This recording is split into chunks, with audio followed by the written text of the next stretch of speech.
your background, just quickly, your background. Where are you from? I'm from South Africa. Can you hear me? South Africa. Okay, cool. No. I'm from South Africa. South Africa, yeah. My background is customer experience design, process optimization, Six Sigma optimization. So it's more than just the warm and fuzzy stuff. Yep. It's about going into businesses and making them more profitable, but looking at the things that matter. So it's systems, it's processes, it's culture, it's people, it's all Yep. that kind of stuff. Okay.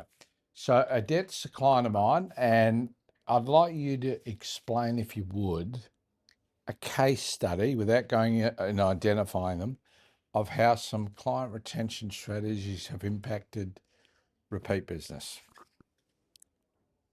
First, I'd like to ask, what do you think it would take to double your revenue?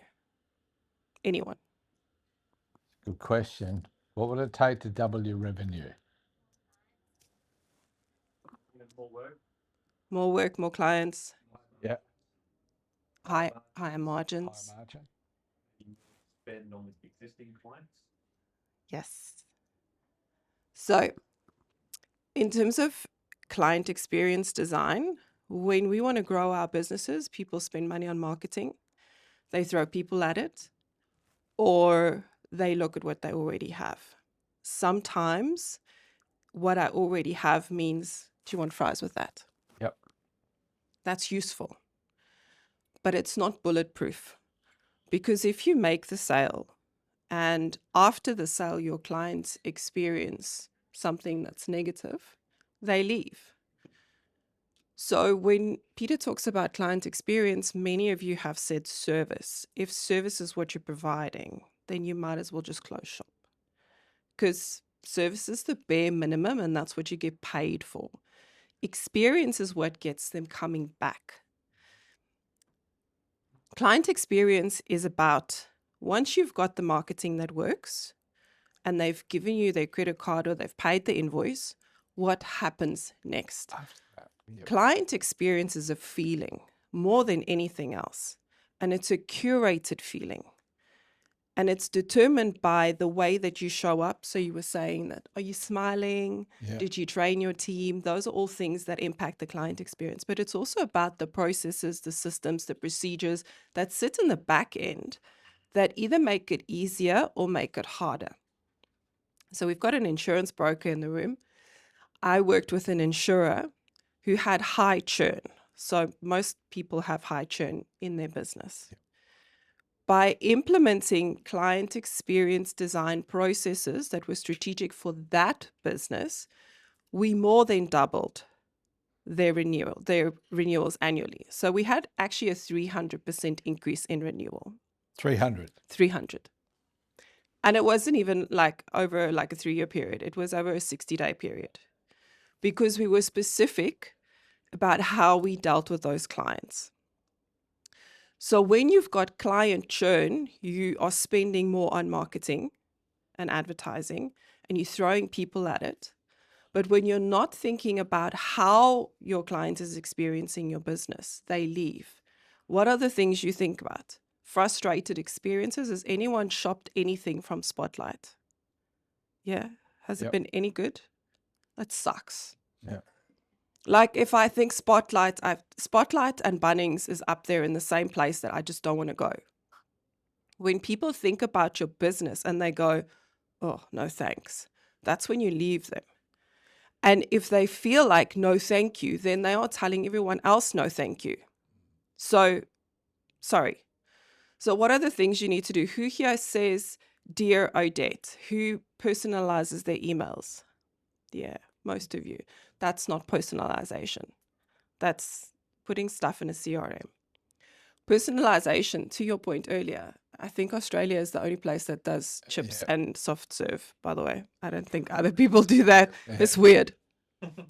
Personalization is understanding who your client is. So who's your ideal client? And what role you play in their life, in their business. And then saying, if that's the role I play, how does my product or service fit into that? And how can it fit into that in future? So it's understanding the value chain, what you deliver for them, at which point in time, and how you can then upsell, cross-sell. Yes, upsell, cross-sell is important. You should do that. Yep. But you need to do it strategically. Don't ask me if I want fries if I bought an ice cream. Like, Yeah. that's not logical. That's not what I want. But if you think about insurance, your one of your comments was, do you want cyber insurance with that? Yes. But that would be useless if I don't have like an IT system. Like if I'm doing something that doesn't require systems, you can't ask me, do I want cyber insurance? Because I'd be like, no, I don't want cyber insurance.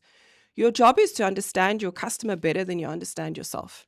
Because if you understand your customer or your client better than you understand yourself, you know how they feel, you know what irks them, and you can make it easy.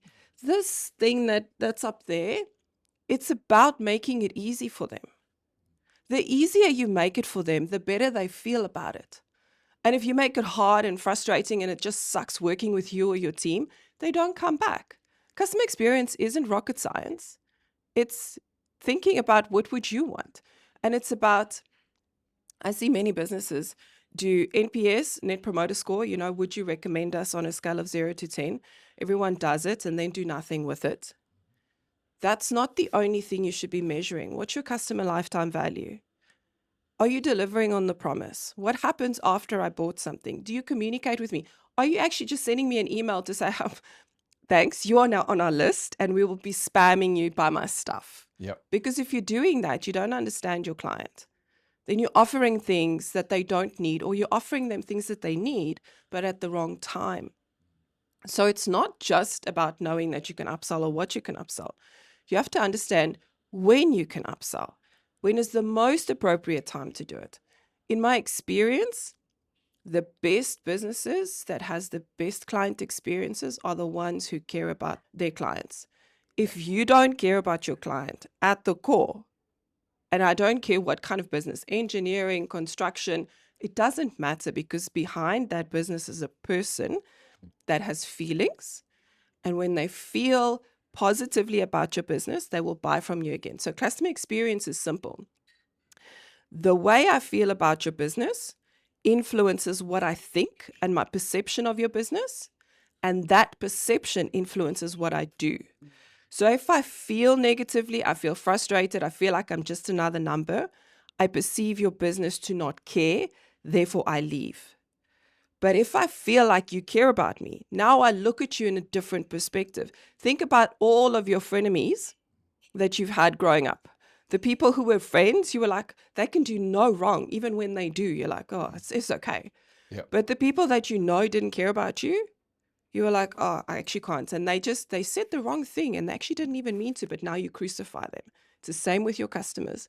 If you make them feel bad, they will think that you're a baddie and they won't buy from you. It doesn't matter that you've got the best product or service.